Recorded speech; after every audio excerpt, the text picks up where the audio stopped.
Bonjour et bon dimanche.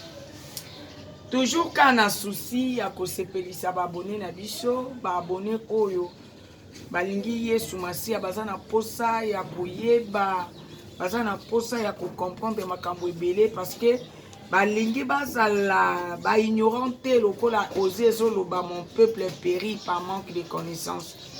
Abonné na biso bobi mama channel biso tozali ba abonné oyo toningi to comprendre Christ na kati ya profondeur.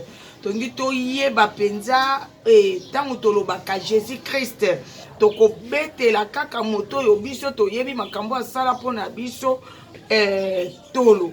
Yango moni baza na souci ya kobenga bisika na bisika pona ko comprendre koluka koyeba eloko oyo bato babande ko comprendre te. Vraiment ndeko yo moto ozolanda biso oza abonné na biso kozanga te ko partager lien na biso na batata mwasi na ba mama kulutu na baleki o balinga biso na balandi na biso bami na biso sur Facebook sur WhatsApp ba oyo balinga kabiso vraiment partager lien na biso nzamba ozanga te ko pambola yo vraiment nzamba mona yo nzamba sepelisa yo tozongi lisusu pona kotuna papa na biso le pasteur Nico Nituna oyo batu ba bengi penza na yebi ke ndeko moko alobaki mama nazozela penza réponse tuna penza papa bongo tozonga lisusu parce que toza na posa yo comprendre yango na souci ya kosepesa babone na biso voilà biso yeyo lisusu liboso ya l'homme de Dieu. Bonjour pasteur. Bonjour ma chanel. Boni. Oh, bénissons le Seigneur. Dimanche eleki malamu. En fait. Oh, le peuple de Dieu va lier biloko ya malonga. Nous sommes en boulot en couleur. Papa, tozongi lisusu pona ko tokosisa ngo lelo te pona ko zongela yo par rapport à émission tosalaki la fois passée au tolobelaki sur l'œuvre de la croix.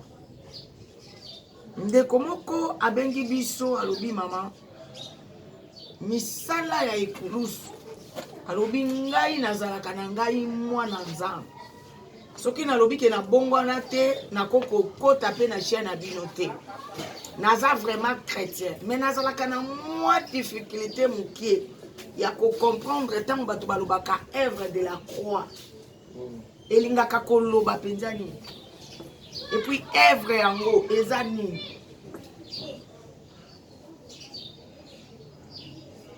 œuvre de la croix et ngoloba nini eza pe nini yango misala yango wana misala ekulusu eza nini eza misala nini.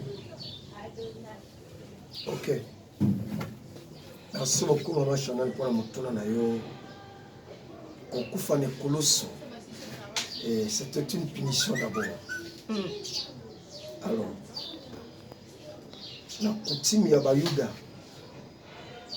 soko moni ba bomi mutu na ekulusu c'est-à-dire mutu wana aki malfaiteur moyibi mobomi donc un brigand ou en un mot un mercenaire. Alors catégorie classe ya bato natangi bango nde bameritaki kokufa iwa ya pasi pe ya somo ndenge wana. Alors tant on lobela l'œuvre de la croix tout le monde a monté kufine kulusu c'est injuste. Alors monté kufine kulusu abondate aibate afingate atolate azwa mosa mutute azwa eloko ya mutute. Sikoyo pouvez-vous demander la question qu'est-ce qui a fait que moto oyo oya sali mabete akufa liwa ya mabendenge wana. Alors liwa ya mabendenge wana ezakaka il voulait prendre ta place. Amen. Et ma place. Pona nini au moins na lors ya naissance pour moi na moko abotama. Donc eza rapport ya batumi balé. Alors c'est papa qui donne la semence, maman elle reçoit et autant convenable elle remet au père ce que papa lui avait donné. Donc maman a quelque chose pour la économe. Parce que biso tobotami na nzela ya Adam. Parce que naissance ya moto akufa ne kulusu eza tout à fait différent na biso. Biso toza na semence ya mutu, eza na semence ya Nzambe ye moko. Alors, l'unique personne oyo azalaki na habilité ya kokufa po ngai oyo nazoyano na motuna na batuni motuna oyo babikisama. Il faudrait moto aza juste oyo ayiba te, abunda te, atola te, yende moto esengelaki na ye akufa liwa ya pasi pe ya soni. Donc okufa nini kulusu, et ça apporte le bonheur pour nous et ça a baissé la colère de Dieu. Merci pasteur. Sikoyo toyo kaka tolobi nature adamique. Mais kota la penza selon les écritures.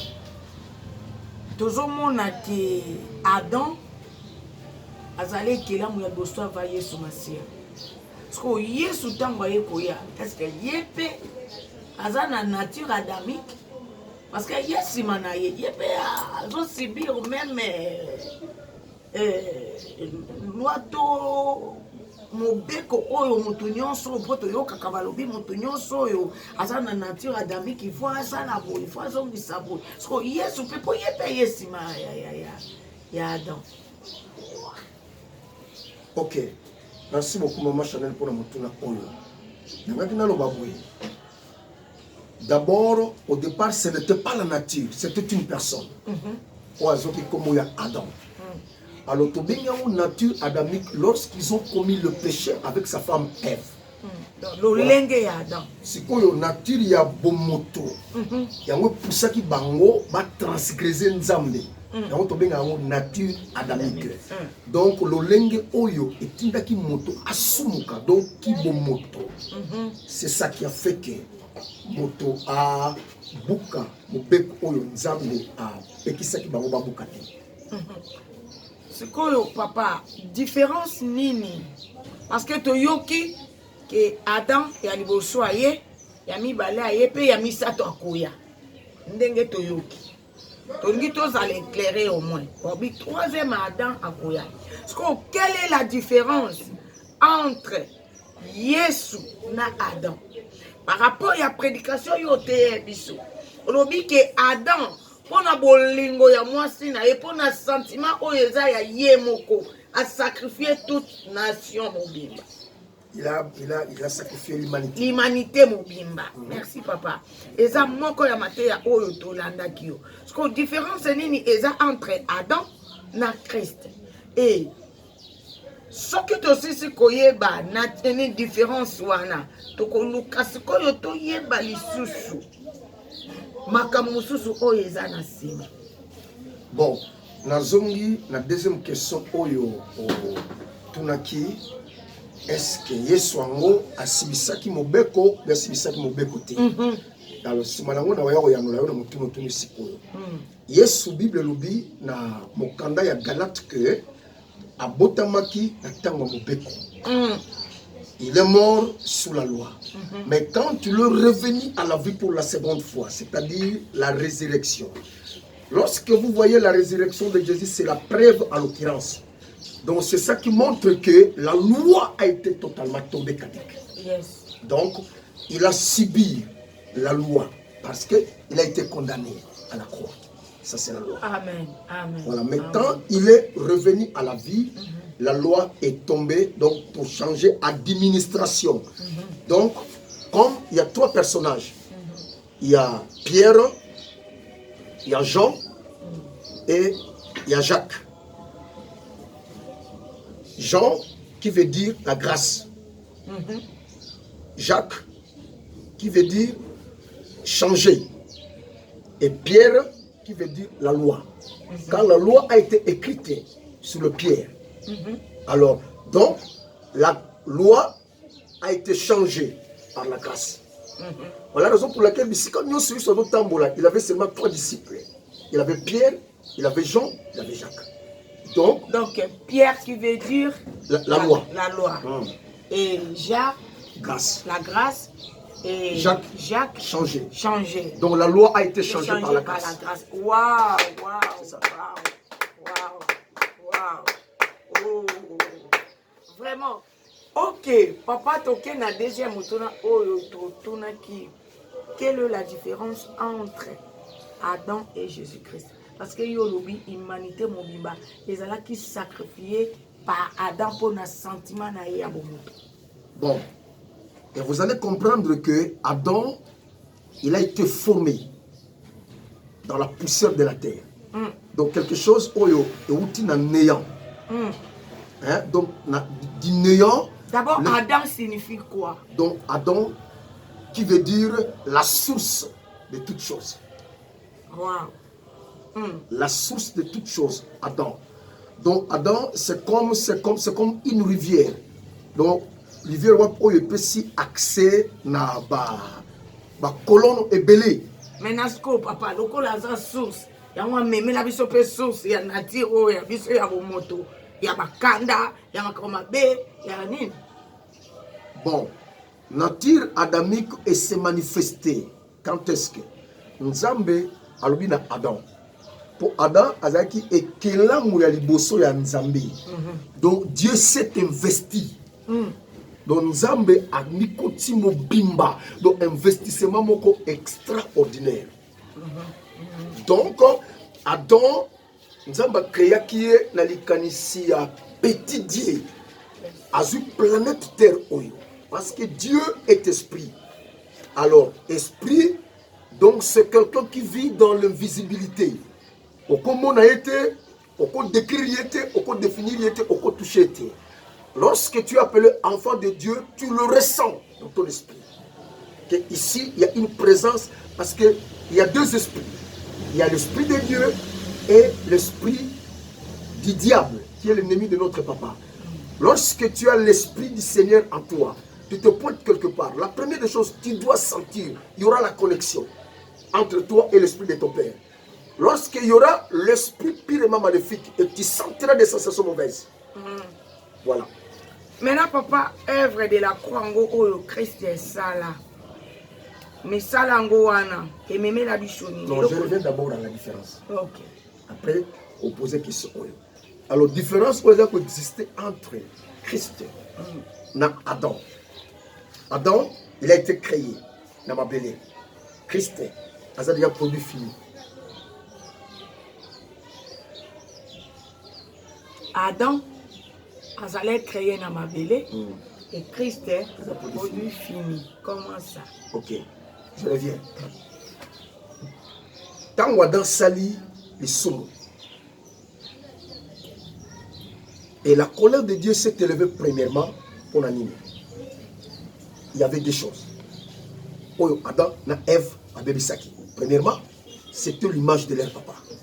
Deuxièmement, ils ont pris toutes les richesses. Et bon, c'est Koboté qui.